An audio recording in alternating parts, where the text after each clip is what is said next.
Bismillahirrahmanirrahim. Assalamualaikum warahmatullahi wabarakatuh. Satu peristiwa penting berfaedah demikian untuk kita kenang yang terjadi di bulan Ramadan adalah wafatnya Ummul Mukminin Hadrat Khadijatul Kubra dan Hadrat Abu Thalib radhiyallahu anhuma. Ulasan ini dapat kita beri judul Kenangan luhur sejarah dakwah Islam Rasulullah Muhammad. Allah Subhanahu wa taala berfirman dalam surat Al-Muddatsir, A'udzu billahi minasyaitonir rajim. Ya ayyuhal muddatsir, qum fa'anzir wa rabbaka fakabbir. Dengan ayat-ayat tersebut, baginda Rasulullah diperintah oleh Allah Subhanahu wa taala untuk menyampaikan risalahnya secara terbuka ke seluruh umat manusia yang hidup di zaman itu dan menjadi amanah titipan generasi ke generasi muslimin sampai hari kiamat.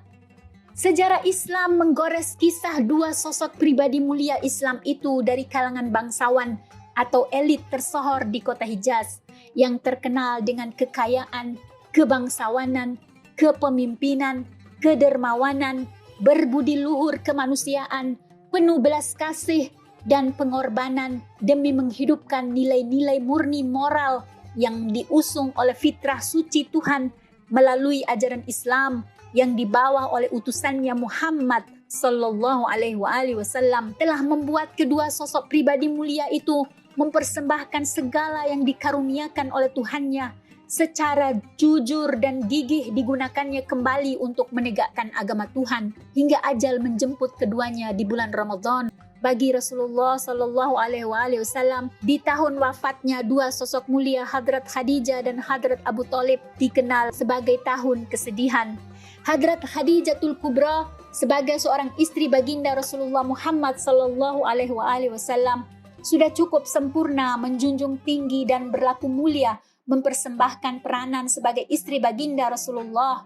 Hal ini ditandai oleh ungkapan-ungkapan bersejarah baginda Rasulullah sendiri sebagai suami Hadrat Khadijah. Diriwayatkan ketika Siti Khadijah radhiyallahu anha sebagai istri pertama Rasulullah menjadi wanita pertama yang beriman kepada Allah Subhanahu wa taala dan kepada kenabian baginda Rasulullah. Sama halnya Abu Thalib, pengayom, penjaga, pengasuh dan pelindung Rasulullah sejak kecil ditinggal ayah dan kakek beliau sallallahu alaihi wasallam sehingga dewasa menikahkannya dengan Khadijah, wanita pendamping Nabi Allah yang sangat berjasa bagi dakwah kerasulan Rasulullah Muhammad sallallahu alaihi wasallam.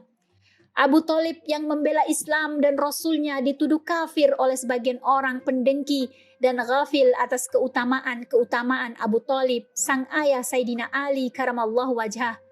Cukup mereka telah berlaku khianat terhadap kemuliaan baginda Ali, anak dari Abu Thalib radhiyallahu anhuma, yang juga telah menjadi perisai pembela Islam hingga diangkat oleh Allah dan Rasulnya sebagai imam dan wasi baginda Rasulullah Muhammad sallallahu alaihi wasallam. Para musuh Ahlul Bait alaihimussalam telah menoreh luka atas kesucian dan kemuliaan pengorbanan Abu Thalib.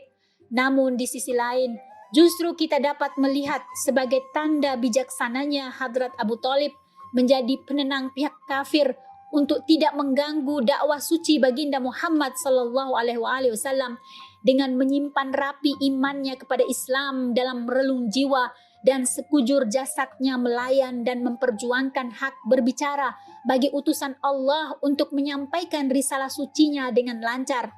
Tentu mata kasar dapat menilai, jika Hadrat Abu Thalib kafir, maka akan sama perilakunya dengan Abu Jahal dan abu-abu lain yang kafir itu. Bukankah muslim dan kafirnya seseorang dapat dilihat dari perilaku zahirnya? Bukankah sejarah mencatat Abu Thalib mati-matian membela Rasulullah Shallallahu Alaihi Wasallam hingga masa kaum kafir Quraisy memboikot kaum muslimin? Hadrat Abu Thalib memberi syiibnya atau lembah suburnya untuk tempat berkumpul dan hidupnya umat Islam pada waktu itu selama masa boikot 3 tahun yang terkenal dengan syiib Abu Thalib. Dan masa Abu Thalib dan Ummul Mukminin Khadijah wafat, tahun itu disebut tahun kesedihan bagi baginda Rasulullah Sallallahu Alaihi Wasallam sebagai Nabi Islam. Tidak masuk akal sama sekali Hadrat Abu Thalib kafir terhadap agama Islam, sedangkan sayangnya pada Nabi Islam dan Rasulullah Shallallahu Alaihi Wasallam, sayangnya pada Abu Thalib luar biasa.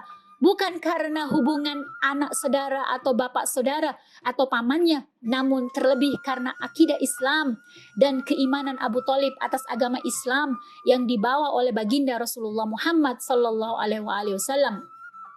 Jika sebagian orang yang hanya mengalunkan bacaan maulid Nabi Muhammad saja bertanda keimanannya terhadap Nabi Muhammad dan terhadap agama Islam, bahkan yang anti membaca maulid juga diklaim keislamannya, maka bagaimana seorang Abu Thalib bersiaga di baris depan membela Islam dan nabinya dengan jiwa, raga, harta dan kehormatannya? Adakah mereka memiliki akal sehingga mereka berpikir untuk tidak merekayasa terus pertuduhan buruk tersebut? Takutlah balasan Allah Subhanahu wa taala atas tuduhan yang tidak benar itu. Dalam riwayat Ar-Ridha, Hadrat Ali bin Musa sebagai zuriat suci generasi ke-7 Ahlul Bait Nubuwah alaihimussalam yang hidup pada akhir-akhir abad kedua Hijriah menyatakan pada seorang yang sengaja mempersoalkan keimanan Hadrat Abu Thalib radhiyallahu anhu. Terus Ar-Ridha membacakan firman Allah Subhanahu wa taala, A'udzubillahi minasyaitonir rajim. Wa may yushaqqiqir rasula min ba'di ma tabayyana lahul huda wa yattabi' ghaira sabilil mu'minin nuwallihi ma tawalla wa nuslihi jahannam wa sa'at masira. Dan sesiapa yang menentang ajaran Rasulullah sesudah terang nyata kepadanya kebenaran petunjuk yang dibawanya dan ia mengikuti jalan yang lain dari jalan orang-orang beriman, kami akan memberikannya kuasa untuk melakukan kesesatan yang dipilihnya, dan pada hari akhirat kelak kami akan memasukkannya ke dalam neraka jahanam, dan neraka jahanam itu adalah seburuk-buruk tempat kembali. Surat An-Nisa ayat 115.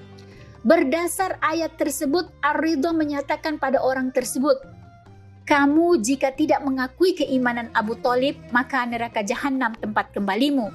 Sayyidina Ali karamallahu wajhah pun pernah berkata, demi Allah, ayahku dan kakek-kakekku Abdul Muthalib, juga Hashim dan Abdul Manaf, sama sekali tidak pernah sembah berhala. Disoalkan apa yang mereka sembah, Sayyidina Ali radhiyallahu an menjawab, mereka menghadap ke arah Ka'bah dan berdasar agama Ibrahim melakukan sembahyang. Berikut bukti konkret keimanan Hadrat Abu Thalib dilantunkannya dalam bait-bait syair terkenal beliau. Demi Allah, kalau ada golongan yang menyerangmu Muhammad, aku akan menguburkannya ke dalam tanah. Aku akan melaksanakan perintah yang kamu khawatirkan, dan aku akan selalu menghiburmu. Aku mengangkatmu sebagai penasehatku, karena engkau adalah benar, mendapat gelar Al-Amin sebelumnya. Aku tahu bahwa agama ini adalah agama yang terbaik dibandingkan dengan agama-agama yang pernah ada sebelumnya. Aku berlindung kepada pemilik rumah Allah ini dari setiap orang yang bermaksud jahat, dan dari orang kafir yang mengadu domba kami, dan dari orang-orang yang murtad dari agamanya. Demi Allah, sudah ada dalam dadaku kecintaanku kepada Ahmad. Aku mencintainya bagaikan seorang yang saling mencinta. Aku yakin akan kebenaran dirinya dan tampak jelas agamanya yang hak, tak tersentuh sedikit pun oleh kebatilan. Wahai penyaksi, saksikan, Allah penyaksiku sesungguhnya diriku berada pada agama Nabi Muhammad. Siapa saja dapat menjadi sesat dalam agama, namun sesungguhnya diriku telah diberi petunjuk. Demikian Hadrat Abu Thalib dan Hadrat Khadijah radhiyallahu anhuma telah menjadi kenangan luhur bersejarah sebagai dua tiang penegak dakwah Islam Rasulullah Muhammad sallallahu alaihi wasallam. Salam Ramadan Karim.